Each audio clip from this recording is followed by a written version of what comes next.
Welcome back, everybody. Myself, Brian, as always, my friend, just Ross. Statliners, this is what we got tonight. Statliners, we have the top 10 starting pitchers by STS. Scout the Statline.com has 10 best starting prospect pitchers. Before we get too far into it, how are you, my friend? We made it through the holidays. We're struggling with some cold, right? Like both of us. Well, Montana's brutal right now, and you're getting nailed right now too, right? Well, I mean, yeah, I saw a forecast in Montana with wind chill, and it was ridiculous, like negative 60 degrees in areas. That's absurd. I think the entire country, most of the country at least, is getting hit pretty hard. We are here too. We just had a snow day for the school system here. And I was out today trying to drive my car. I got stuck in like right outside of the driveway. Just decided to go back into the driveway. So I gave up on my little mission. There's a story. Yeah. There's a reason why I'm telling you that too. So we'll circle back around tonight. Pitchers. And I want to kick this off by just saying I'm not the biggest pitcher fan. I think that's pretty well known. I think I've stated it a few times. Ross, you've probably stated it a few times as well. Neither one of us are gung-ho about pitchers. Obviously, we want to obtain them. We don't have a means to obtain them. And it seems like we've been burned so hard on pitchers. I would say I have a couple thoughts on that. One, it's not my strength. Evaluating pitchers is not my strength compared to evaluating hitters. And I want to make that clear to everybody out there, because I do get a lot of people that ask me questions about pitchers and I answer them the best I can. But I just want you to know, it's not my strength compared to hitters, which is why you see me skew so heavily on the hitters side when it comes to top prospect lists, prospects to target, whatever it is. It's always very heavily skewed hitters because that's what my focus and interest is more in. From a strategic standpoint, I feel like, and this has worked really well for me, and I would suggest this for other people if you can make it work for you. What I typically end up doing is accumulating a lot of prospect bats. I will trade for prospect bats. Sometimes I will trade prospect pitchers for prospect bats that I feel more confident in. Mm-hmm. And then I will typically trade for pitching pros, people that are more well-established. Of course, like everybody else, I want to get the young stars that are coming up, but I'm willing to pay for the guys that are, in their 30s and they've just shown the ability to stick around and pitch innings and to pitch them effectively. I'll pick up those guys too. It's worked out pretty well for me over the years. So that's a strategy that I like to take, and I'd like to share that with you guys too, because it seems like it works. Yeah, for sure. Do you have a beer? Do you have a beer? Okay. All right. So I was telling the story about the roads and I gave up. So this is circling back around because the reason I was going to go was to pick up a specialty beer. As you know, I like to get my specialty beers, and I made it just out of the driveway. I didn't make it more than 5 feet, and I was like, this isn't going to work.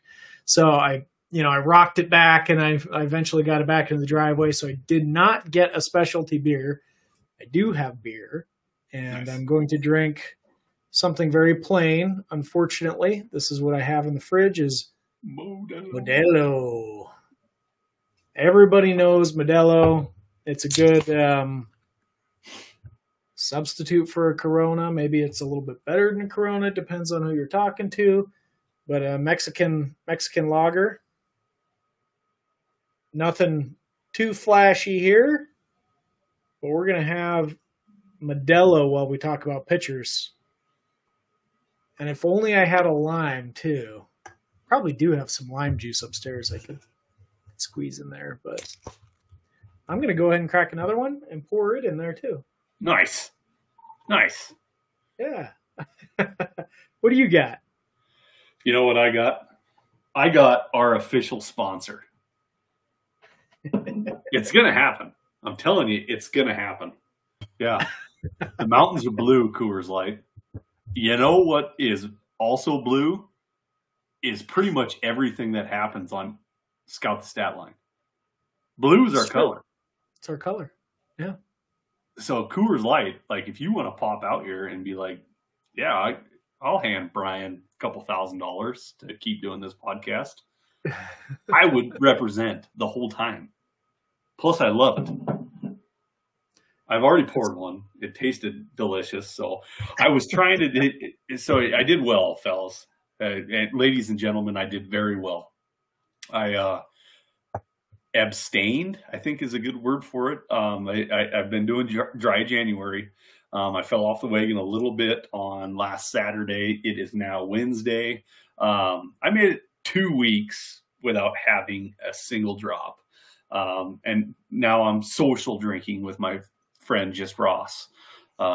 So that's what I'm going to do. I'm going to be very good about these things. I'm not going to hammer at home every single night, have beers. But, this weekend, we're going to go see some Bryan Adams. Oh, Bryan Adams is, probably the coolest guy when I was growing up, like the summer of '69, the Three Musketeers song. I'm really excited to go to Bryan Adams. The unfortunate thing about it is I'm going to miss the Green Bay Packer game. Green Bay Packers won last weekend. They won their game. Big win. Yeah, beat the Cowboys. They're playing the 49ers on Saturday, right at the same time that Bryan Adams is going. But I told the kids that I'm going to Bryan Adams, so I got to take the kids. I'm still super excited about it. But I'm going to miss the Packer game, so I cannot have any messages from anybody. I'm going to turn my phone off because I'm going to record the Packer game, come home from Bryan Adams, socially drinking, and watch the Packer game with my phone turned off. So if anybody needs to get a hold of me on Saturday night, it's not going to happen. My phone's going to be turned off. I don't want to hear about it. Anyways, nobody wants to hear about the Green Bay Packers. Everybody wants to hear about starting pitchers, STS, scoutthestatline.com. Can you pause it real quick, buddy? Yeah. Okay, so before we get into Scout the Statline's top 10, me and Ross both have one apiece that we want to talk about that didn't make the top 10. One for Ross because, well, obviously he doesn't have any minor league stats. Mine, because I just acquired him. I just acquired him in our league, and he was a throw-in, but I'm super excited about him. Mine is going to be Bubba Chandler. Bubba Chandler is with the AA affiliate with the Pittsburgh Pirates. He is out of high school, North Oconee, Bogart, Georgia. Drafted in 2021, Pittsburgh Pirates, round 3, pick 72 overall. I really like Bubba Chandler. Do you know much about Bubba Chandler? Or do you want me to just break her down? Yeah, go ahead and break her down. I mean, I'll have some, I'm sure I'll have some color commentary in there. So Bubba Chandler is 6'2", 200 pounds. He's 21 years old. His splits last year looked as 41 innings pitched, an ERA of, 2.61, 28 walks, 60 strikeouts. His whip was 1.23. This was in 41.1 innings.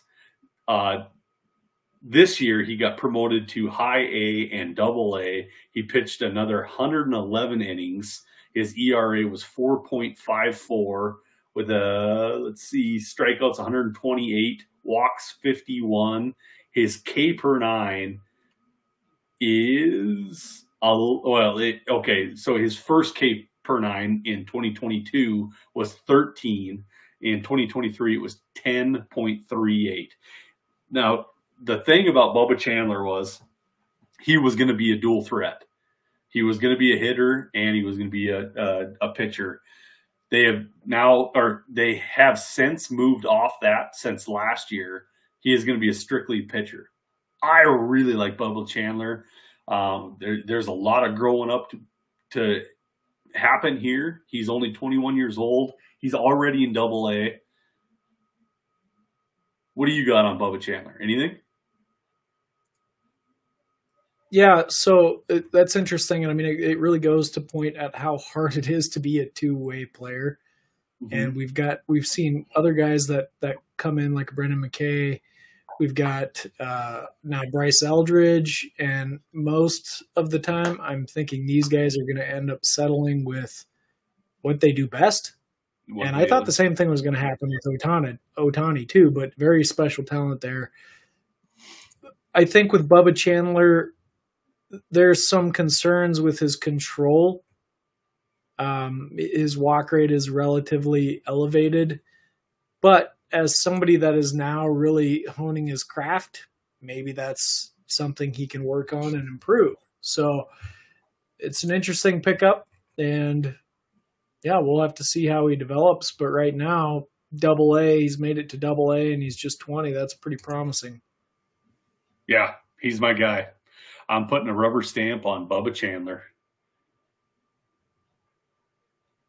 All right. Yours is interesting. Yours is interesting because obviously you're going to take the layup again, like you always do. That's right. From half court, give me the layup. It's a half court layup? Yeah, half court layup. Yeah. Okay.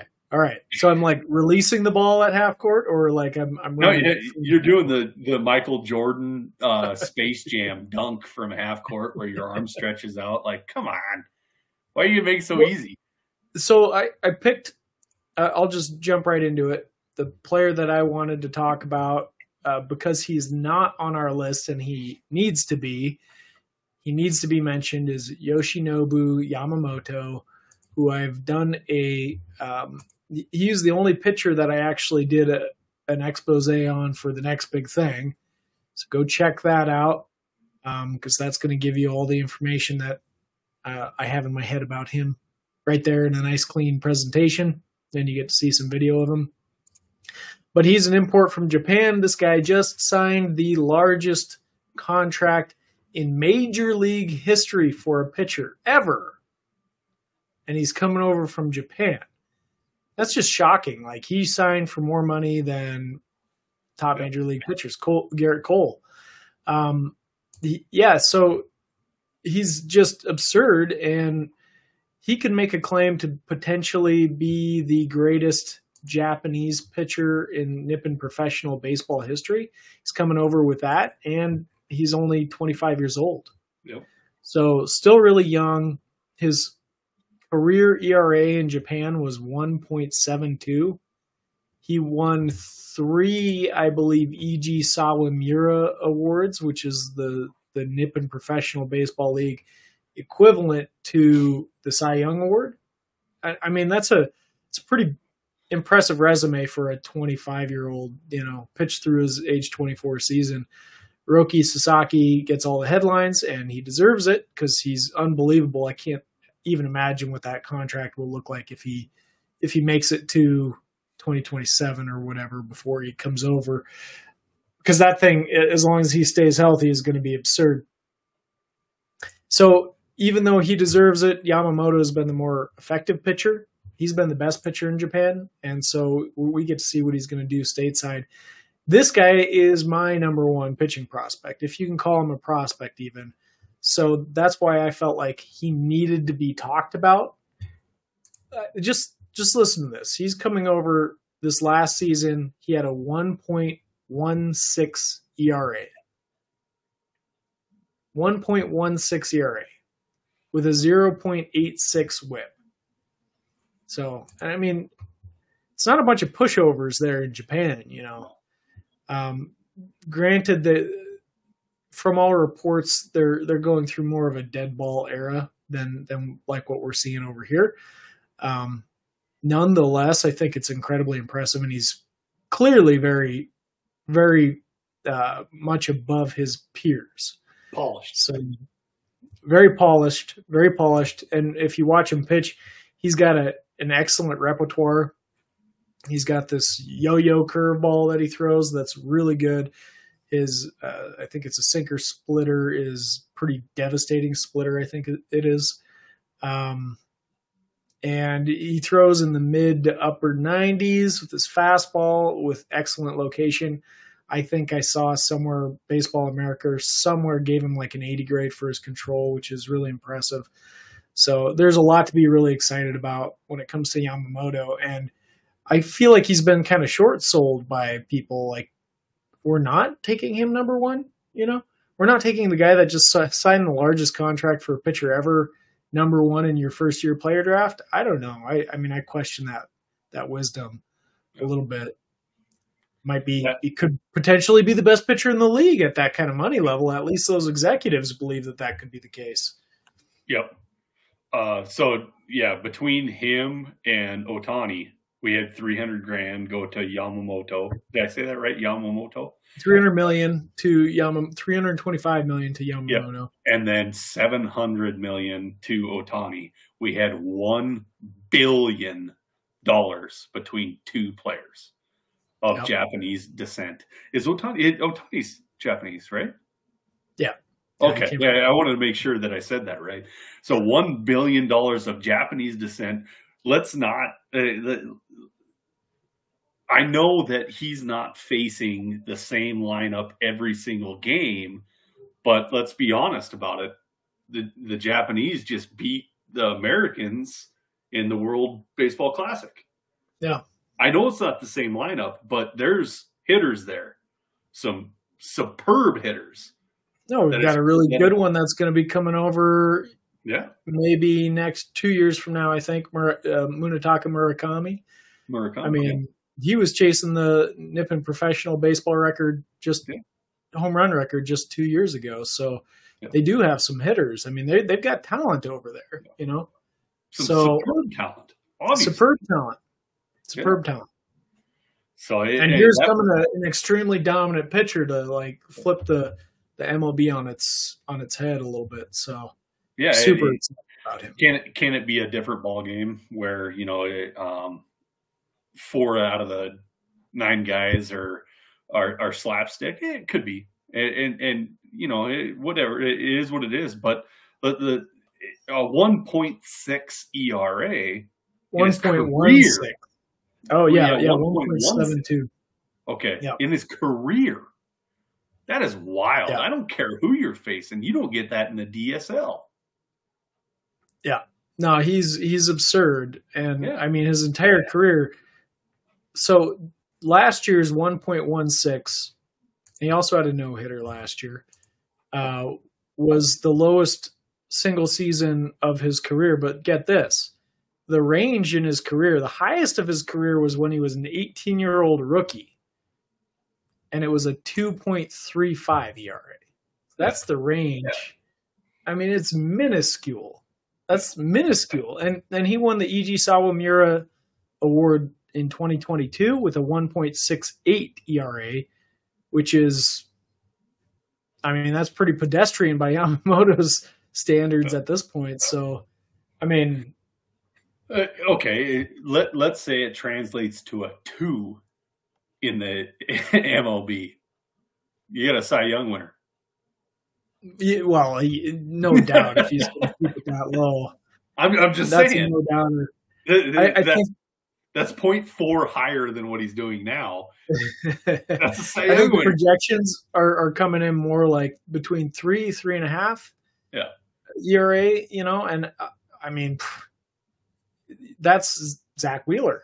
You know, if he's doing that and he's got durability, so far he's not showing any signs of any arm issues up to age now 25. So, I mean, he can immediately come in and maybe that's his floor. Is like a Zach Wheeler, that's pretty good. I'd be okay with that. Yeah, it'd be unfortunate, wouldn't it? Yeah. I'm thinking there's what we've seen with some guys coming over from Japan is that their strikeouts actually increase in the MLB recently. And we saw that with Senga. His strikeout rate was higher in the MLB than it was in the NPB. Overall, he was a little less effective, I would say. So, I mean, you could probably project along those lines. Like strikeouts are probably going to be a little bit higher for him. His ERA might be a little bit higher too. You know, he's going to allow a few more runs, but I mean, if we're talking about a guy that has 10 Ks per nine and a 2.5 to 3 ERA, that's an ace, right? So, how would you feel if he came over instantly and he was Mitch Keller? Well, my expectations are no. Mitch Keller's not a bad pitcher. I know. I want to hear your. I don't want to hear your expectations, but if he came over year one through a 4.2 ERA with, let's see, strikeouts. Where you at? A 9.7 strikeout per nine. An ERA of 4.21. Where's the strikeouts at? How many innings did he throw? 194.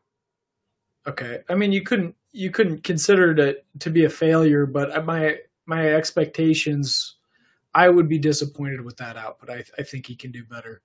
I would think we would want at least what Senga did last year from Yamamoto. Not necessarily the strikeout rate. I'm not expecting him to strike out as many guys as Senga, but I would expect for his ERA to be at least as good as Senga was, and that's a pretty good pitcher. So, okay, let's mix. Right, he had a 2.98 ERA. Wow, that would be pretty impressive. Let's mix Tyler Keller from last year and this year. So let's say he has 210 strikeouts, 9.7 strikeouts per nine. So that's 210 strikeouts with 194 innings pitched. I'd want to look at some factors like what's his whip looking like? If it's hovering around one, you could always chalk up some of the ERA to be maybe being inflated a little bit. Maybe you'd want to look at fielding independent pitching, stuff like that to see if maybe he was unlucky. So that happens sometimes too, but I would want. He's not going to get unlucky in Dodger Stadium. Not with that defense behind him. Right. My baseline for him would be a lower expected ERA production and probably piling up the wins, playing for the Dodgers. A strikeout rate that's close to what he was doing in the MPB or higher, which was 9.2 Ks per nine. So we're looking at somebody potentially that could be around 10 Ks per nine. Yeah, really could be very impressive. If he's Mitch Keller next year, I would be ecstatic. Mitch Keller won 13 games, ERA. Yeah, I would be really excited if he was Mitch Keller next year. 4.2, whip 1.2, strikeouts 9.7, 13 wins. I like it. I like that too. I do too, but I mean, if you're signing the richest pitching contract of all time, I think the expectations are probably going to be. He's 26. Higher.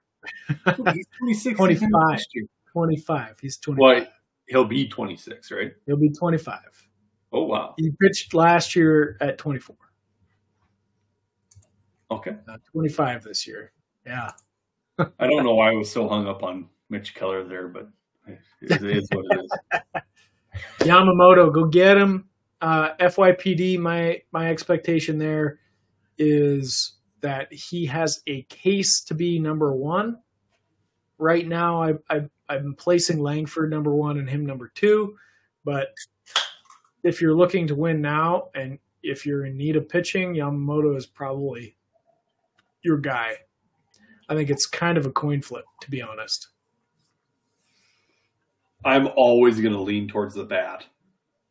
And me too. So hence me picking a guy, some minor leaguer over a guy that just signed the largest major league pitching contract of all time. So, well, we already got off the rails for 44 minutes. That's my problem.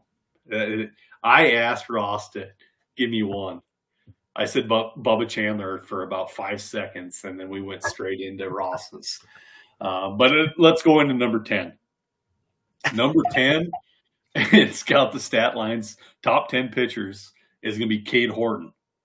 Cade Horton is with the Double-A affiliate with the Chicago Cubs. He's 6'1", 211 pounds. He's 22 years old. He was drafted by the Chicago Cubs in round 1, pick 7 overall out of College, Oklahoma. His stats look as, in 2023, he had 88.1 innings pitched. He struck out 117 at bats, or 117 batters, walked 27. His WHIP was 1. His ERA was 2.65. He won 4, lost 4.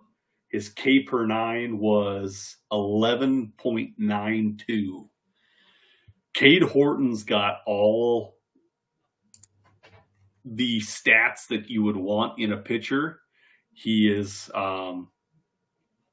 with the Chicago Cubs, so he's got a path to victory to get into the MLB. He's going to be there in 2024, in my opinion. Oh, okay, and that could quite possibly be the case. I'm surprised to hear that, but I think it's quite possible. He's going to be 22. He is 22 now. Yep. What an interesting profile. So he was taken super high. Yep. I only see 1 year of college. There's got to be a story there. Yep. 4.86 ERA. So there's something more to this story. I don't know exactly all the details there, but I'd be interested in knowing if you know. Please leave a message in the comments below and fill me in. But he had a huge season last year. Really flew to the top of my personal rankings. And as you read the stats, I mean, everything is excellent. Great control, a lot of strikeouts, kept the ERA low. I mean, to me, this is one of the top pitching prospects in the game. I have him higher than STS. In fact, he is my, let's see, with Yamamoto, Skeens, and I'm bumping Painter back up a little bit. I have Cade Horton as my 4th best pitching prospect. So that's where he's sitting right now for me. So I think very highly of Cade Horton. Yeah. It's an easy comp. It's Justin Steele, right? It's easy to say Justin Steele here. Justin Steele came out of nowhere, right? So that doesn't comp here, but it's easy to say Cade Horton could be Justin Steele. Big shoes to fill. I like Cade Horton too. There's nothing wrong with this profile. It's only 88 innings pitched out of college, but everything's shining. Yeah. I like him a lot. Is he a go get him? Yeah, I think so. Again, I have a harder time giving my endorsement behind that with pitchers, but as far as pitchers go, I think this is top shelf.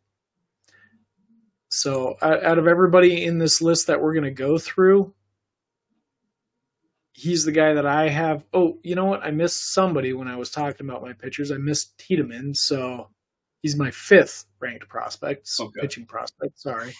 So out of everybody that we're going to have talking about STS pitchers, at least, I'm going to have to retract that a little bit. He'll be my 2nd highest ranked pitcher.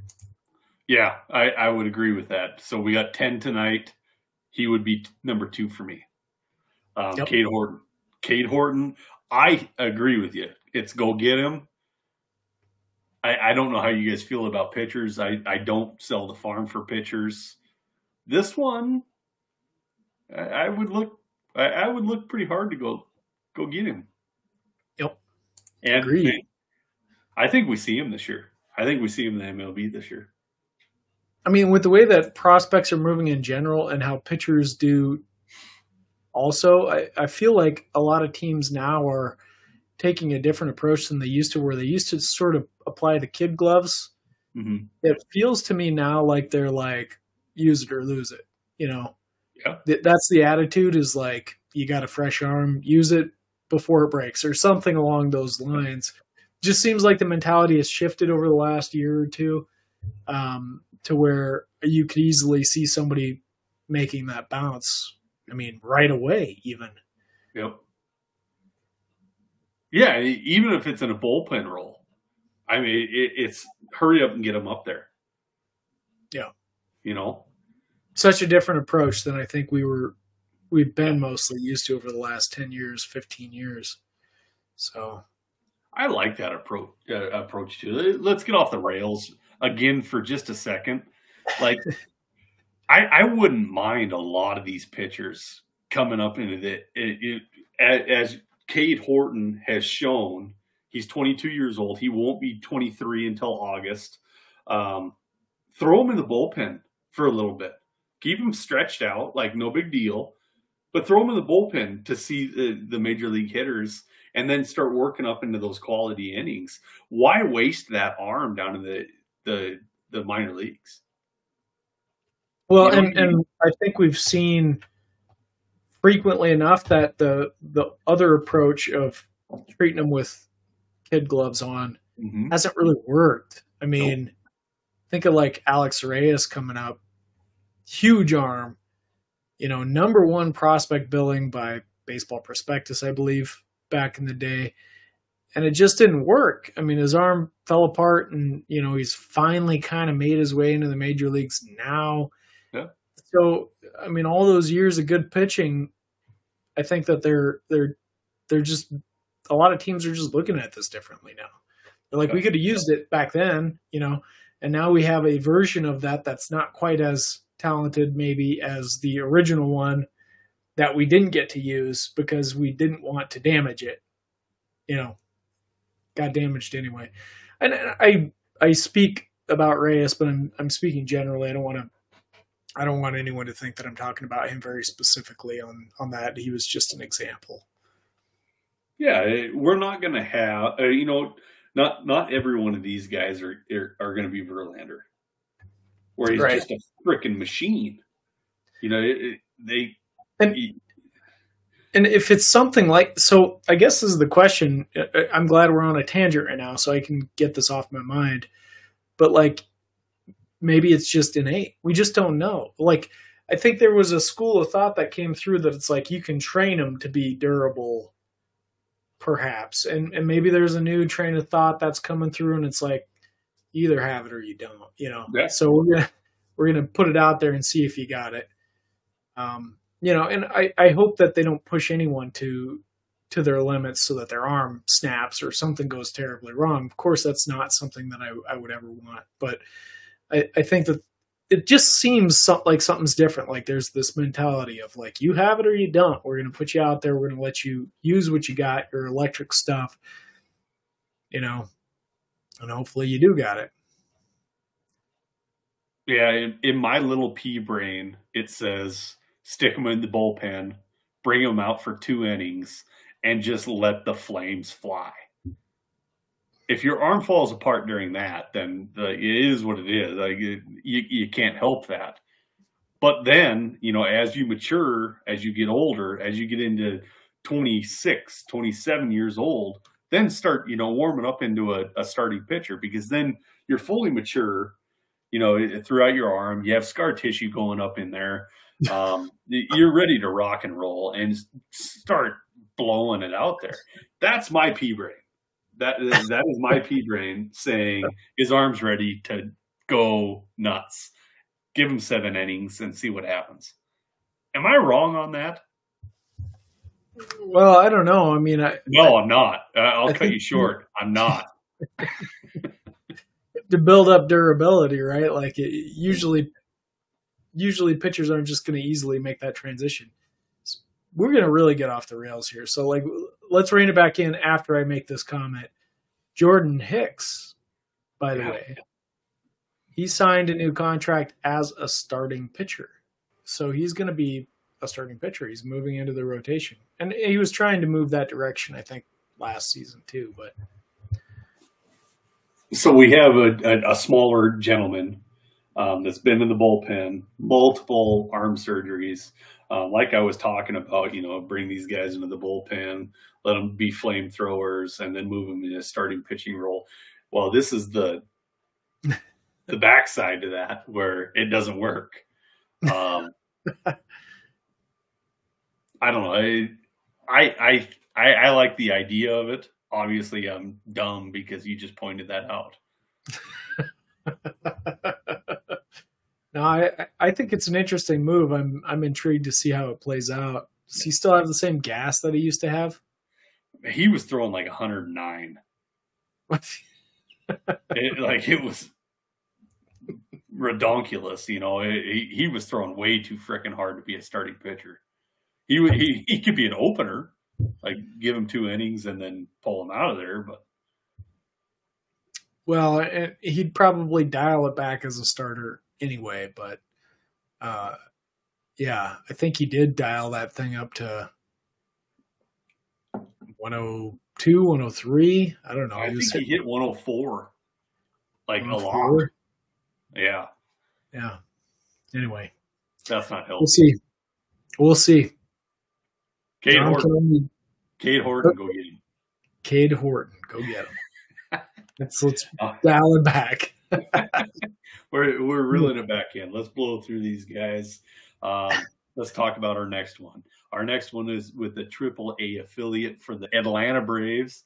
It is Hurston Waldrep. Hurston was drafted in 2023 by Atlanta Braves in round 1, pick 24 overall out of College, Florida. We've seen from Hurston, we've seen 29.1 innings pitched. He had a 1.53 ERA. His WHIP was 1.19. His average against him was 0.179, 179. Let's see. His K per 9 was 12.58. Everything looks pretty good. He climbed real quick. He started in A ball, A plus, double A, and then wound up in triple A. He's on a fast track already with the Braves. The Braves are pretty damn good with their pitchers. He's 6'2", 210 pounds. You got anything to add? Yeah. He pitched himself into the College World Series last year. Yeah. So he got a lot of exposure and came into 2023 with a lot of high draft pedigree already. Hurston Waldrep did. And I would say it actually fell. He was still taken in the first round, so still a first-round talent. But 24th overall, I think, was lower than where he was expected to go at the beginning of the year. And I think that's mostly because he had a pretty rough season. And I say rough, it wasn't, rough, but it wasn't bad by any means, by any stretch of the imagination. But he finished with a 4.16 ERA for Florida on the way to the College World Series. I think the expectation was it was going to be lower than that, and it was actually quite a bit higher. He finished out pretty well from the looks of it. Very high strikeout rate, and he's doing that as a professional now. The big concern, and I think the reason why that ERA was elevated, is control issues. He walks a few too many batters per 9 for me to be super comfortable. And I've had a lot of questions from people on, why I don't have him higher. And that's really what it is. I just want to see some better control. The pedigree is there. The stuff is there. He's just got to harness it a little bit better. And I mean, how pitchers develop is very unpredictable as far as I'm concerned. Could be a star. I have no clue. I just want to see some control. I want to see a little more evidence of it first. Sure. And you're pointing to that walk per 9 of 4.9. Where do you want that to sit at? I would rather see that. I mean, I was going to say in the 3 range is where I'm kind of more comfortable rather than the 5 range.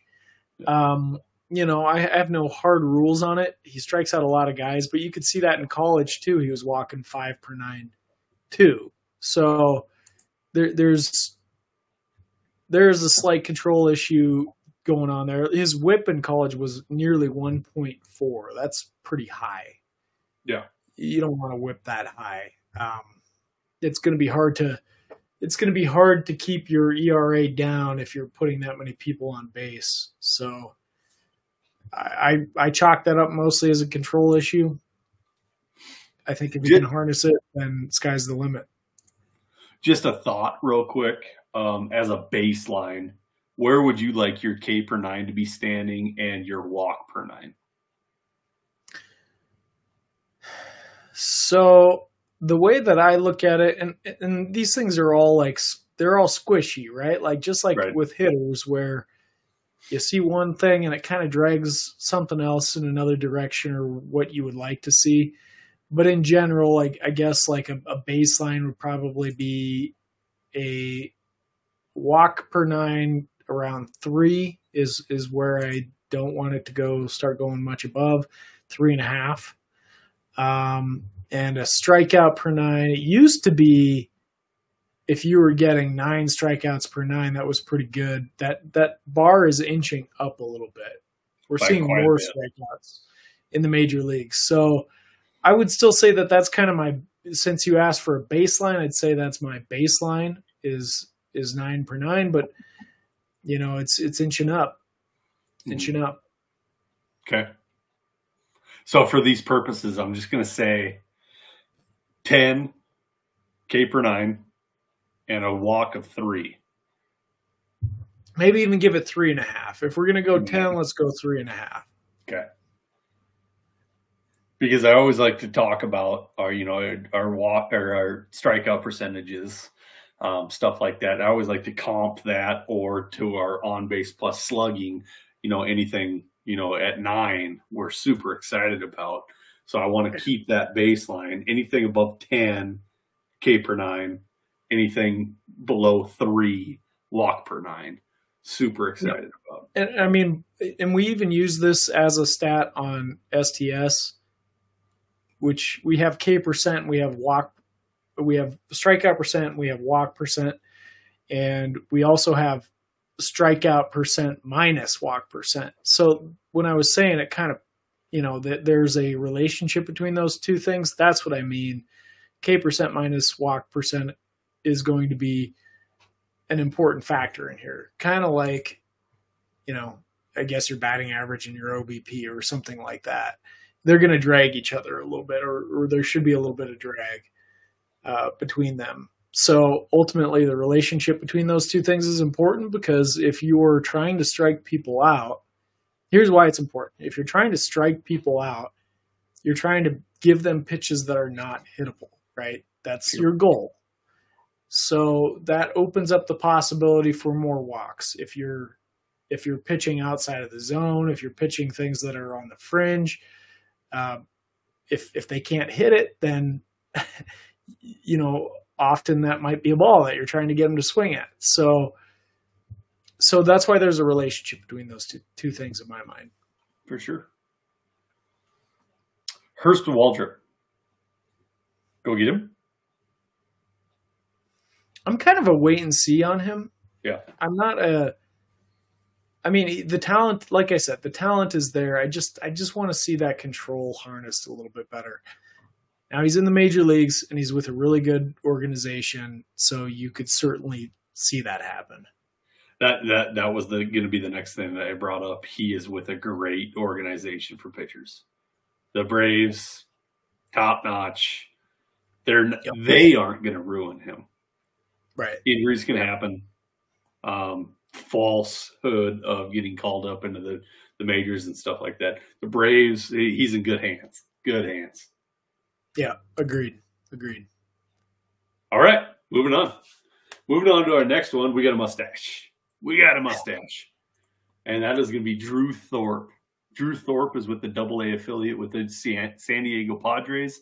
He's a big fella. He's 6'4", 212 pounds. He is 23 years old. He was drafted by the New York Yankees in round 2, picked 61 overall out of Cal Poly. We got plenty of we have plenty of stats in 2023.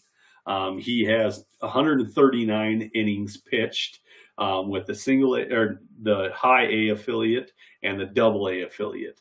He has it's a 2.52 ERA with 182 strikeouts, 38 walks, 139 innings pitched. His WHIP is .98. The average against him is 200. His K per 9 is 11.76, and his walk per 9 is 2.45. So there we are. We're above 10 in the K per 9 and below 3 in the walk per 9. Really checks the box. That's why I wanted to bring this up. I knew where we were going to go with this. I knew we needed those baselines. Obviously, Drew Thorpe is nailing these baselines. Is Drew Thorpe a starting pitcher? That's my question. I mean, he's certainly going to come up as one. I think this one's a surprising one. He had a huge breakout this year. I don't think anyone was really coming into this season expecting Drew Thorpe to do what he did, which is great. And he ended up being a key element to land Juan Soto. So he's with the Padres. And I mean, that's a good park to be in for him too. So this is an interesting one. I mean, there's clearly something there for them to, move a cornerstone player with him being a key piece of it. And STS is certainly picking up on it, and the numbers are sparkling.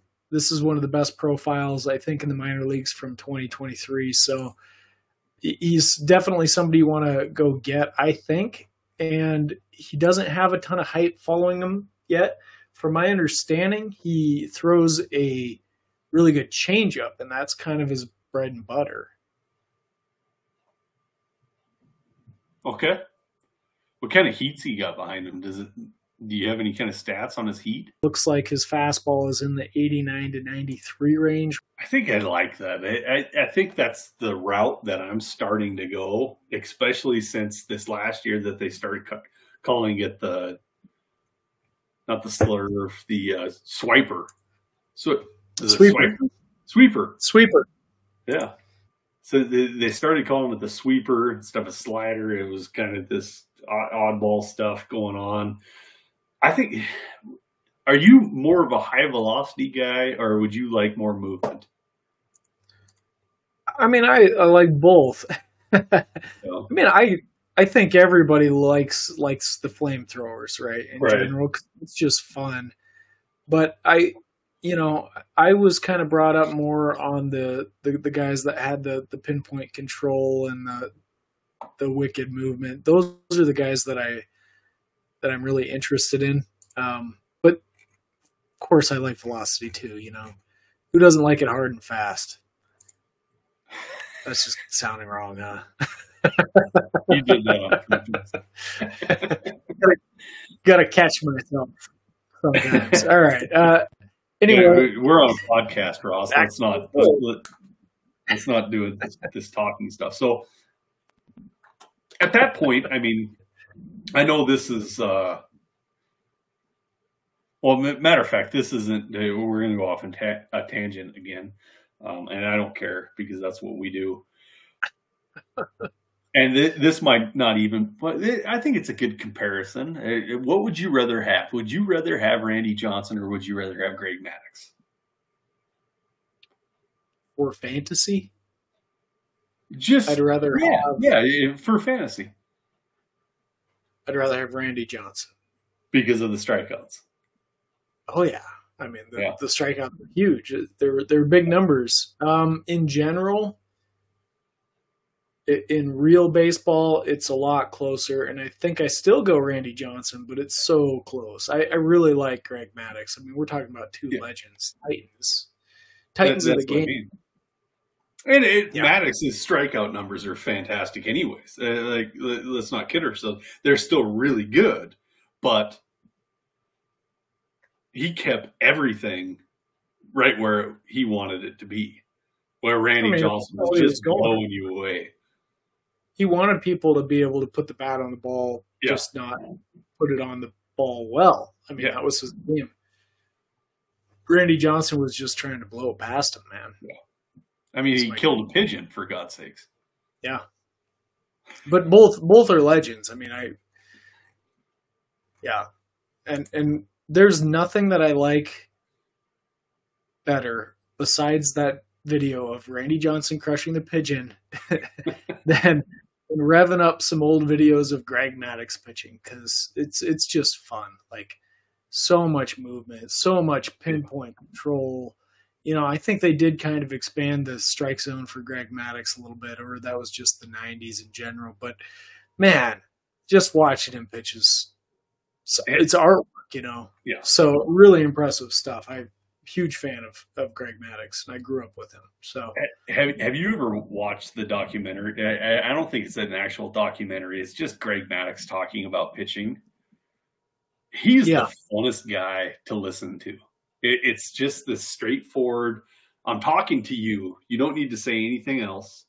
Let me talk to you, and I'm going to explain everything. And he's just this scientist about pitching. Like, he's fun to listen to. And I think Major League Baseball could have a little bit more of that than the exorbitant crap that we listen to on ESPN now.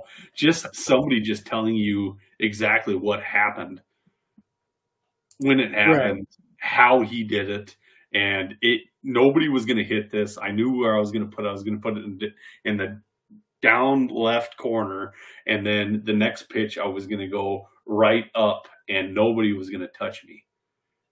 It's fun to listen to that guy talk. So one of my favorite articles of all time, and I'm going way back, man. I'm going way back to like the mid-90s, was a Sports Illustrated article all about Greg Maddux and how he pitched to Barry Bonds. It was like one sequence of him pitching to Barry Bonds, but he's and this is a long time ago when I read this, but he's narrating it, and he's saying, and he's breaking down each pitch that he threw to Barry Bonds and why he threw it and what he ended up doing. And he ended up walking him.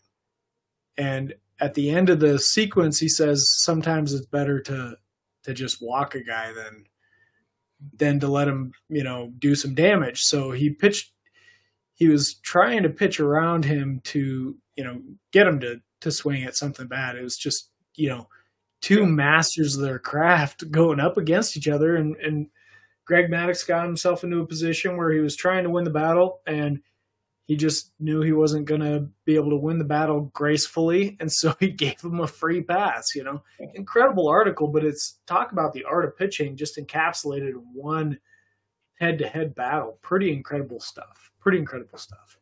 I love listening to that kind of stuff, especially in a documentary. Man, I love it. God, we went off on a tangent. I apologize. We're going to go on tangent again because we're doing a really good job of that. Yeah, we're coming off this 4-hour episode. I think we're just still in the zone from that. We're going to dive into our next one.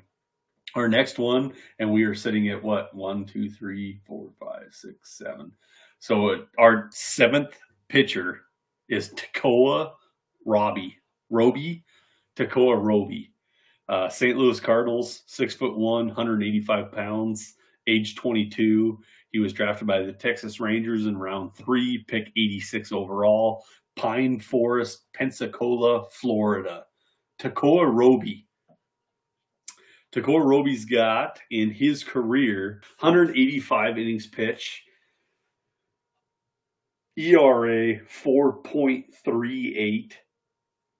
whip 1.19, average 236, 230 strikeouts, 57 walks. His K per nine is 11.19. His walk per nine is 2.77. So once again, we have the K per nine above 10. We have the walk per nine below 3. I think this is an underrated talent that nobody talks about. Tekoa Robbie. Roby, I don't think anybody ever talks about him. Yeah, so I've got to give a shout out to Chris Clegg on him too, because I've heard him talk about it. And him being an underrated talent that, you know, the numbers haven't quite caught up to his talent level. Pitched pretty good, just, you know, and this is one thing I want to say in general about ERA is it's like batting average in that it's a little unpredictable. And that's why there's so many advanced stats around it to try to say, okay, so this is what the results were, but this is what it should have been based on other data points that are probably a little more predictive of how he would actually perform.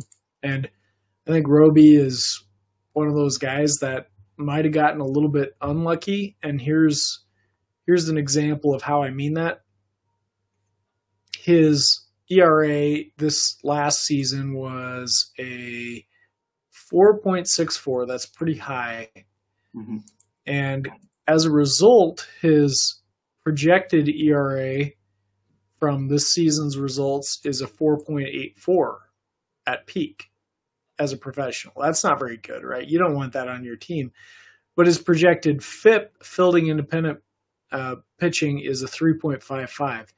And even better than that is his projected xFIP, his expected fielding independent pitching, is a 3.38. And that's where the rank comes in, and why STS is saying you should look at Tekoa Roby is because of those factors. He's got a high strikeout rate.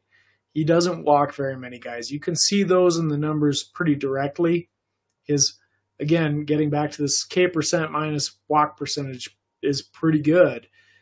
And he throws balls that are hit into the ground.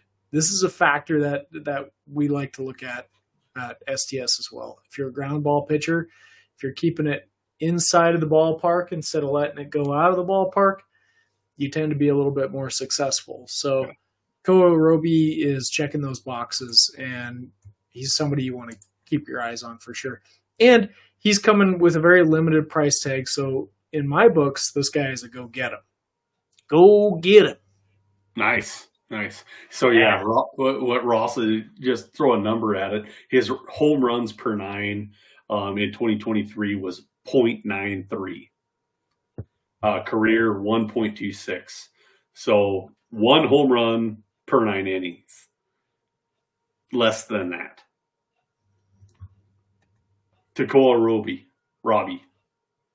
I like him too. Good job, Chris Clegg. All right, next one. Next one, I'm going to hit all these stats right on the head. We are going to do Landon Roop. Landon Roop is with the AA affiliate with the San Francisco Giants. He's 6'2", 205 pounds, age 25, drafted in 2021 by the San Francisco Giants in round 12, picked 356 overall.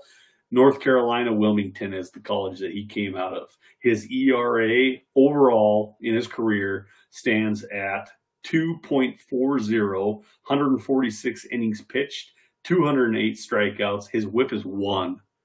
That's impressive. We're talking about 146 innings pitched, and his whip is 1. Freaking 1, guys. K per 9 is 12.79, above 10. His walks per 9 is 2.89, below 3. And his home runs per 9 is 0.4. There's nothing in our advanced stats that we're talking about tonight that doesn't say, you got to go get this guy. Matter of fact, why isn't Landon Roop with the San Francisco Giants at this point right now.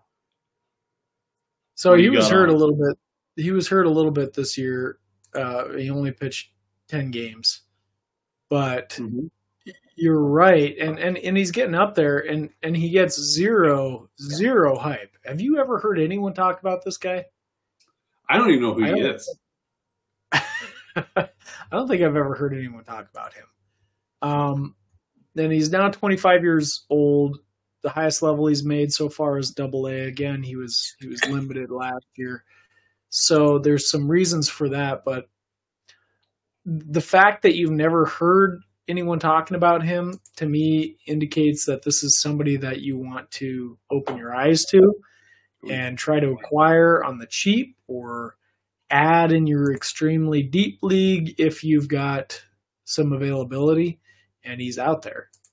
Definitely an interesting one. But do take note, he's 25 years old. You'll probably see some major league time this year, presuming health. And if we see these kind of results, like he's going to fly off the boards, come 2025. So intriguing player for sure. Career numbers are immaculate across the board. You have to wonder a little bit about the age level factors. Those are the only things that are kind of curiosities there. He's an absolute star. Like, I don't even understand. Well, I don't know who he is. The biggest. That's why SBS is here, man. That's why we're here. The biggest thing about it is health. Like, where is he? Like, health this year? I mean, I don't know that it's been historically a problem. Yeah. It just this should be a top 100 prospect, bar none. By all the advanced stats, everything that we're looking at, this is a top 100 prospect. And I don't even know who he is. For bargain bin prices. There you go. Yeah. Go get it. There you go.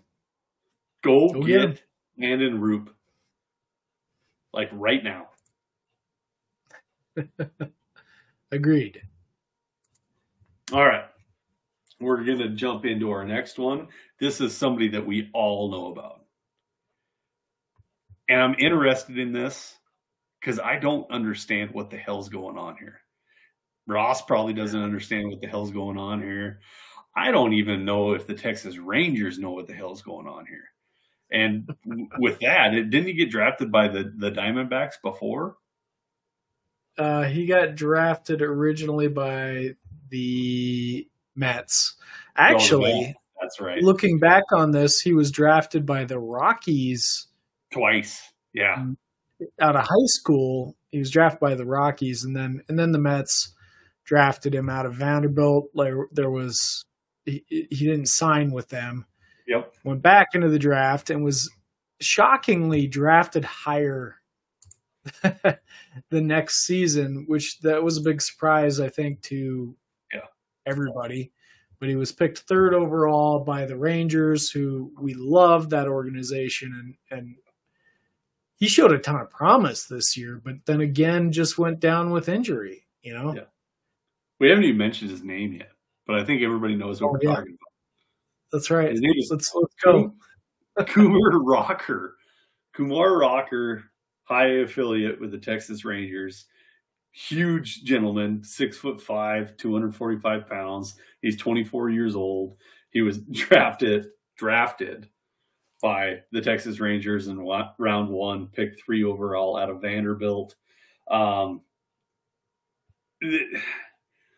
This screams, and I've mentioned this before in a couple of podcasts that we've done before, Sixto Sanchez. What happened to you? Where'd you go? What happened? Like, there was no news. There was you just disappeared for a while. We know what happened to Kumar Rocker. He had a lot of injuries, and he didn't want to sign with a particular team, and he didn't want to go here. He didn't want to go there. Is he a head case? I kind of assumed that. Something's going on. I'd have to revisit this, but I think his signing issues with the Mets were because they were worried about his shoulder. So I think it was. And then he went back to college. He didn't go back to college. He went into the draft. The Mets didn't sign him because they were worried about his shoulder. He didn't pitch that year. And then he went back into the draft because he didn't get signed the next year. The Rangers drafted him with the 3rd overall pick. Did he just sit in the IMG Academy and hang out? I don't know what he did. I don't know. He just rehabbed, I guess, wherever. But I think you're right. Like, I'm not sure what to make of this completely. He was getting billing that year that he went 10th overall to the Mets as potentially the number 1 pick. And I Pissed think him off. Yeah, I think the Rangers picking him 3rd, they were going with, like, this guy's talented. We know he's talented. And his performance has been pretty indicative of that, even though he only pitched 28 innings, 42 strikeouts, 13.5 strikeouts per 9, a 1 whip with 2.3 walks per 9. These are really impressive numbers. So the talent's there. That was at the high A level. Ace level sort of numbers. He's got the build, he's got the body, he's got the stuff. You just need the durability and the health. And if that comes together, then you've got somebody that can be a difference maker at the major league level. The Rangers will, they'll thrive if they get that. Yeah. So that's great. But is it something that's going to come to fruition? I don't know. I mean, I'm not putting anything past the Rangers right now, but it seems a bit like a stretch. I have 2 things. My favorite quote, I think my father said this to me in particular, was the best ability is availability. Like that rings true in every walk of life. The best ability is availability. You have to be there, otherwise, what's it count for? The next thing is, and I don't want to say this about anybody, but I actually say this about my son. My son's uber athletic, I've said this about one of our really good friends too that was uber athletic. He's got a $2 million body and a 2-cent brain.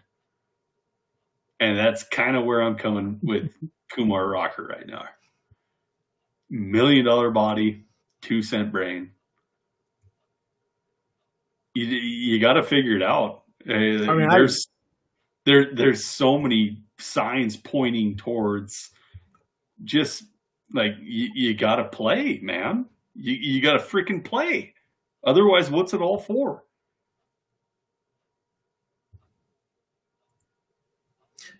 Yeah, and I mean, let's give him a little bit of a break because, I mean, he can't help his arm or his shoulder, you can't really help that. No, that's not what I'm saying. I agree. That happens. Your body falls apart, but you got to play. He spent a whole year not doing anything. Yeah, well, rehabbing, I think. I think there was injury issues then. I think that's the crux of all of this is we've got a talent and we've got a potential issue with his durability. I think that's what it comes down to. So if we get the durability, then you got a winner. If you don't, now here is where the opportunity comes in for the purpose of our Statliners. There's a lot of people that are probably a little sour with Kumar Rocker at this point, right? this is the opportunity to buy him, because a lot of people are going to be a little disenchanted because he's pitched 28 games now in 2 years, or maybe they drafted him in 2021, I guess 2022, was it 2022? 2022. No, it's been 2 years since he's done anything. He had stats last year, but it was only 28 innings. Yeah. So 28 innings in 2 years, like, they might be a little disenchanted. If they got him in the FYPD the next year for whatever reasons, then they're still probably a little disappointed because he's injured, so on and so forth. So there's an opportunity there, but it's a big name, and everybody knows the talent associated with him. Everybody knows he was getting consideration for the number 1 overall pick. So with that said, it all depends. It's worth asking about. Oh, yeah. It's worth asking about. All the talent in the world, 100%. He's the number 1 overall draft pick if he's healthy. 2 years. Okay, so here's an interesting question for you, Brian. Jack Leiter or Kumar Rocker? Who are you going to take on your team right now? Leiter doesn't have any of the stats. He was billed as being one of the best pitchers to come out in a long time, and he hasn't shown the stats, but at least he's pitching. I'm taking Leiter. Interesting. I'm taking All right, Leiter. At least he's pitching. And you know how big of a fan I was of Leiter, but I'm going the opposite direction. I'm saying I would take Kumar Rocker between the two of them, because I think the talent is extreme, and I'm hoping that the health will work itself out.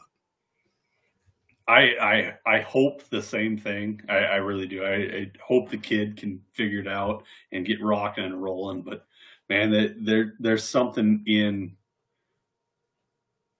being tougher than nails and going out and figuring it out. And it's been 2 years. Yeah. And we have 28. We have 28 innings. Yeah, you got to play. No doubt.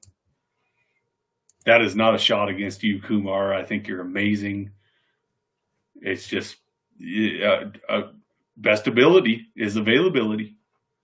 So the underlying data loves him as much as his pedigree as well. I just want to state that, because even with his ERA where it was, his advanced stats, his FIP, his xFIP, they are really nice. So that's promising when it comes to Kumar Rocker. He's only 28 innings. It's only 28 innings. So he's an absolute superstar as soon as he walks out on that field. Absolute superstar. We all know that. Yep. Got to be on the field. I say go get him. Buy low. I'm awful with pitchers. So 2 years before they get hurt, 2 years after they get hurt.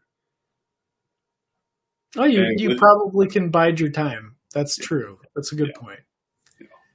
Yep. Go get him, Kumar. I want you to kick ass, man. I really do. All the talent in the world. Next one. Top number 4. Kyle Hurt. Kyle Hurt is 6'3", 240 pounds. He's 25 years old. He was drafted by the Marlins in 2020, round 5, pick 134 out overall, college, Southern California.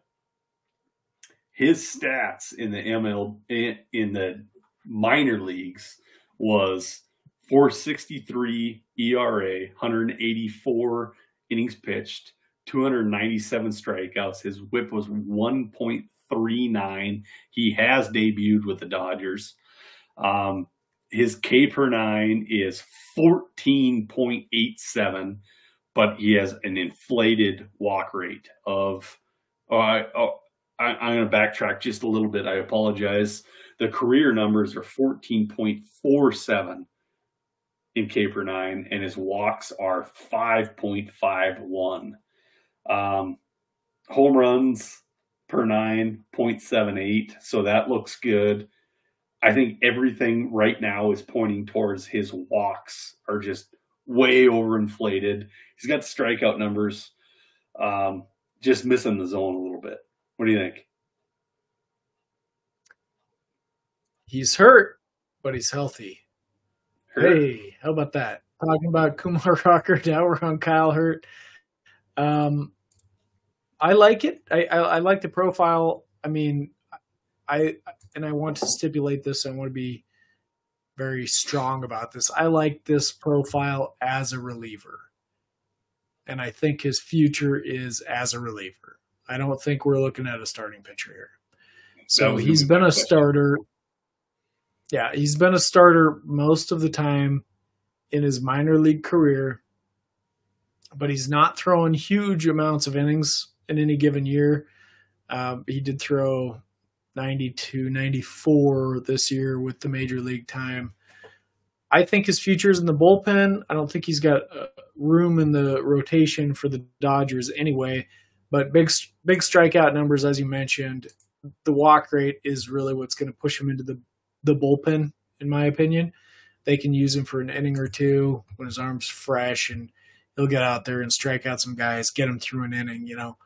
I think that's his use case, and this profile just screams that to me. He's going to be a reliever, maybe a high leverage guy. I don't know. Maybe I don't know that I see a closer here, but perhaps a setup man or somebody at the back end of the bullpen. Yeah, I don't see long reliever here. It's not a long reliever. It's definitely a high situation. It's going to either set up or closer, not multiple innings. Like you said, he just walks too many batters. But he would be scary coming in out of the bullpen with that strikeout number. Yep. With that, everything screams that to me. I think he's going to be a pretty good reliever. So if you're in holds leagues, there's some value there. Yeah, and we love holds. In our situation, in our hometown dynasty league, holds win championships. Keeps your ERA down, keeps your strikeout numbers up. They are scary, and they are a big category. The one thing that I want to bring up here is what a great situation he could be in the Dodgers bullpen, because they have multiple starters that they can roll out there. He can sit in there, relax, and then go in there and do the setup role or closer role, whatever you got. Yep. Yeah. Great situation for Kyle Hurt. What do you do? Do you say go get 'ems on relievers? What do you think? This is an interesting situation in a fantasy. Obviously, it depends on what kind of fantasy league you're in. But in our situation, it's a big time role. How do you do go get 'ems for relievers? Are they throw-ins? Are they targets? What are they? Yeah, I can't say that I would make Hurt a target. I mean, he's probably going to be, and if it is, it's like we're talking about a low end draft pick. I'm not paying a lot for Hurt because I feel like I can find those guys out there. But you're pumped to have him as a throw-in. Yeah, as a throw-in, potentially, like you need to juice a deal a little bit, or even if you don't need to juice a deal a little bit, the other guy's probably not going to have a lot of resistance to adding him, somebody like that. If they are viewing him as a starter, it's a different story, and I wouldn't think the value should change, but it will, inevitably. But yeah, I'm not giving a lot for him. But is he worth acquiring? Yeah, he might be worth acquiring, depending on your league and your depth and your scoring, for sure. For sure. For your standard sort of fantasy leagues, we can probably skip on to the next guy, right? Okay. But for your deeper ones, for your more expansive scoring, there's something of interest here. Okay. Kyle Hurt. I'm going to say it. I'm going to say go get him. Go get him at the right price. For our purposes. Yeah. All right. I'm with you. The next one is probably, well, I don't want to say he's the best one on the list, but he's pretty damn close. Yep. And he would be 1A and 1B. He's number 3 here, but he's number 1 in my heart. And that is Jackson Jobe. In your heart? Huh? In your hurt? In my heart. In your heart. Oh, yeah. Sorry. Just bringing it back to more hurt humor. I don't know. Anyways, it's Jackson Jobe. Jackson Jobe is 6'2", 290 pounds. He is 21 years old. He was drafted by the Detroit Tigers in round 1, pick 3 overall out of high school, Heritage Hall, Oklahoma City, Oklahoma. His stats, MILB, career stats, he's got 141 innings pitched, 3.38 ERA, strikeouts 165, whip 1.15, strikeouts per 9, 10.51, walks per 9, 2.29. I like Jackson Jobe. I'm a big Jackson Jobe fan. I thought they overdrafted the shit out of him. When his name popped up during the draft, I was like, holy cow, did they, especially for a high schooler, because that's the big knock, right? Don't draft high school pitchers. You know, it takes them forever to acclimate. It takes them forever to blossom. You'll never see the end result. They're always going to be on another team before you're going to see that. Jackson Jobe's a superstar. And he's with my Tigers. I want him. Go get him. All right. So Jobe is one of those guys that everybody and their dog was telling me I was misranking and I was overlooking. And I'm here to tell you that I listened to y'all and I moved him up. I moved Jackson Jobe up. I did a re-ranking just today and I moved him up. He is now my number 39 overall prospect, which anyone that's top 50 as a pitcher for me is doing pretty good. So I'd say that's pretty good. He's probably my 6th ranked pitcher overall. I think he's probably just behind Cade Horton. Yep. Oh, and Shota Imanaga. So if you're counting him as a prospect, so 7th ranked prospect, pitching prospect, I might still be too low on him. Totally acknowledge that. 3rd overall pick, he's got the pedigree, he's got the numbers, STS likes him. I couldn't tell you why I'm slow to respond on Jobe. I can't. So we got it. That's all we needed. Jackson Jobe, go get him. All right. The pedigree is a little too high for me to give a full endorsement. You're probably ranked really highly by most people. But I'm going to say if you can get him at the right price, then definitely go get him. Yeah. And pitchers are tough to say go get them. But yeah, I agree. I like Jackson Jobe. Detroit Tigers. All right, next one. Next one is going to be Noah Schultz. Noah Schultz is with the single A affiliate with the Chicago White Sox. He was drafted by the White Sox in round 1, pick 26 overall, out of Oswego East, Illinois. Oswego East, Illinois is, let's see, we have 27 innings pitched. He has a 1.33 ERA, 38 strikeouts. Whip is 0.85. His K per 9 is 12.67. His walk per 9 is 2. Home run per 9 is 1. Very, very short sample, or small sample size. Coming out of high school, 20 years old. Pretty old for his level. Not for his level, but pretty old for coming out of high school. He was born 8/5/2003, and he graduated last year or 2 years ago. So yeah, it's pretty old. He's going to be 21 this year, and he's only been out of high school for 2 years. Oh, wait a second. No, he was 19. He was 19 last year. He's only 20. Oh, you're correct. You're correct. Yep, that's my fault. He'll be 21 this year, though. 2 years. Yeah, he was 19 when he graduated. Well, let's see.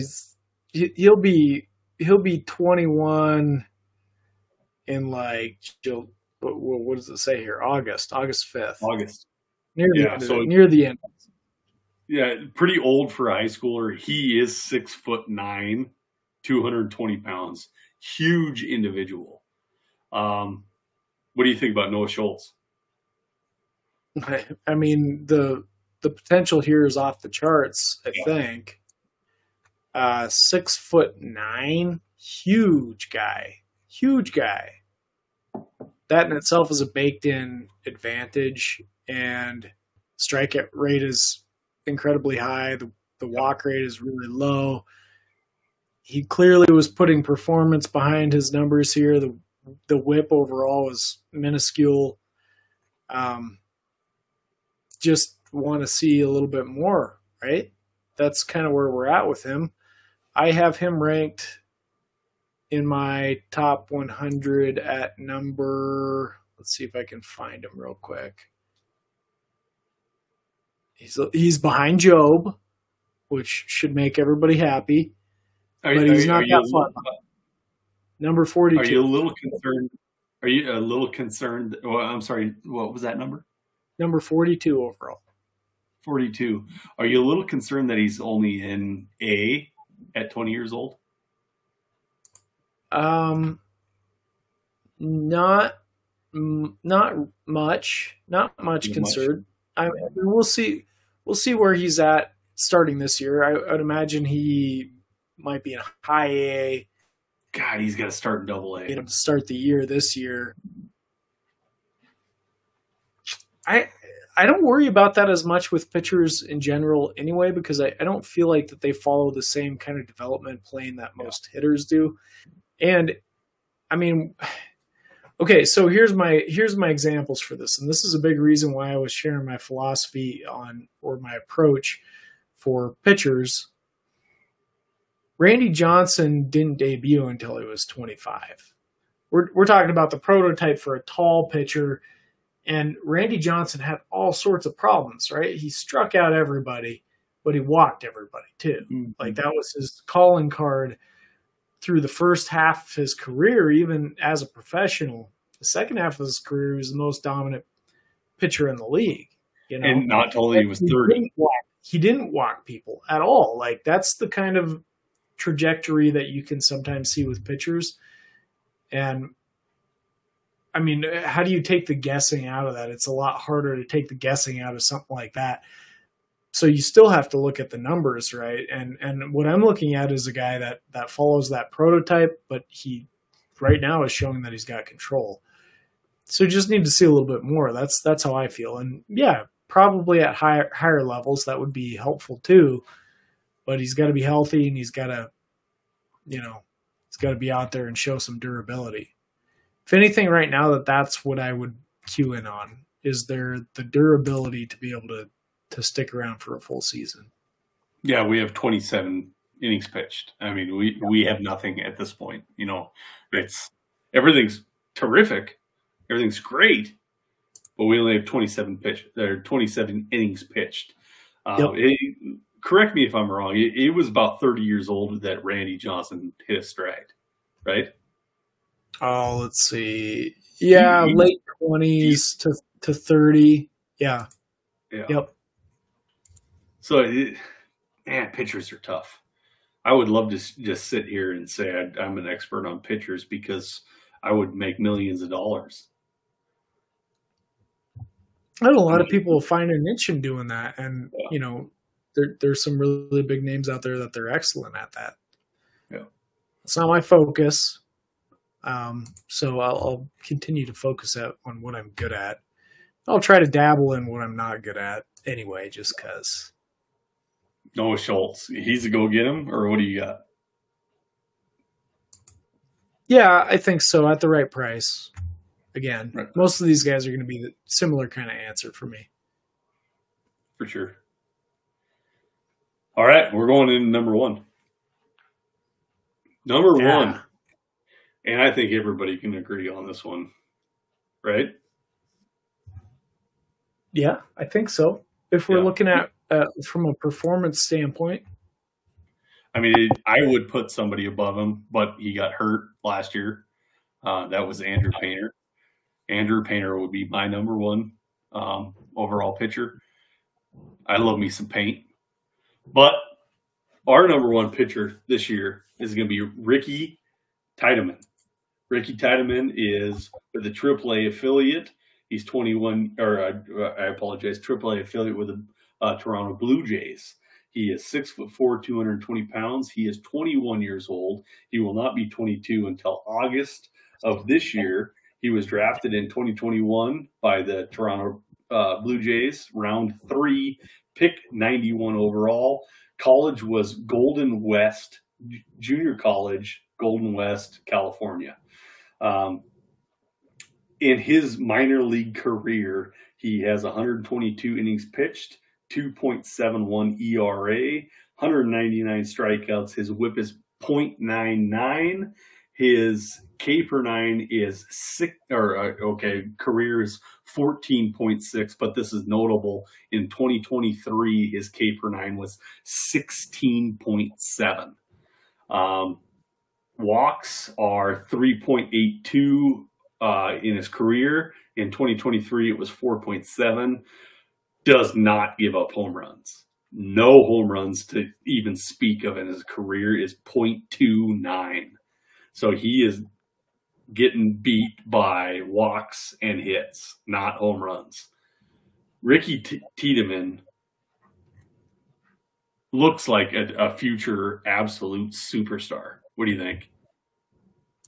Yeah, numbers don't lie. The strikeout rate is absurd. The question marks are the walks and the durability. Those are the two things, but the talent is clearly there. If I was to share my rankings myself, so this is the big question that I would have for you, and I'll pose this back to you, Brian, because you said you would have Painter higher. Yep. There's other guys. So this is where I would want to push this conversation, because Tiedemann, I think we both agree, is supremely talented, right? Where I want to push the conversation is he the top pitching prospect? Take Yamamoto out of it. Let's pretend he's not a prospect. He is a major leaguer. Pitcher, yeah.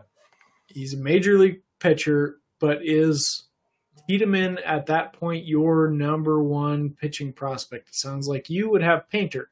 I would have Skeens above Tiedemann. In my rankings, I have Skeens number one, and Skeens does not qualify for this list, or else he might be up there too. And then after that, I have Tiedemann. He's number two. So it's pretty fitting if Skeens doesn't qualify. Makes sense that Tiedemann would be my number one. After him, who's my next pitcher? Then I've got Painter. Yeah, so I would flip-flop the whole list. I would go Painter, Tiedemann, and Skeens. Skeens doesn't have enough qualified pitches. I don't trust college numbers, to be completely honest with you. Even though I think Skeens is going to be amazing, he hasn't shown anything in the minors leagues yet. So I'm taking Painter, even with the blowed out arm. I think he's going to be unbelievable. He would even be higher than Rodriguez, even if Rodriguez was on our list still. And then Tiedemann, and then Skeens. Okay. I think you got to change your rankings on STS because you've got Skeens. But you do have Painter above Tiedemann on here. So that reflects well. I don't have Painter at 8. No, you've got him at 12, I think, is what I saw. Skeens at 6, and Skeens at 7. 7. Painter at 12, and Tiedemann at 17. So, yeah. Yeah, I would flop those. Close two. enough. That's pretty close. They're all pretty close.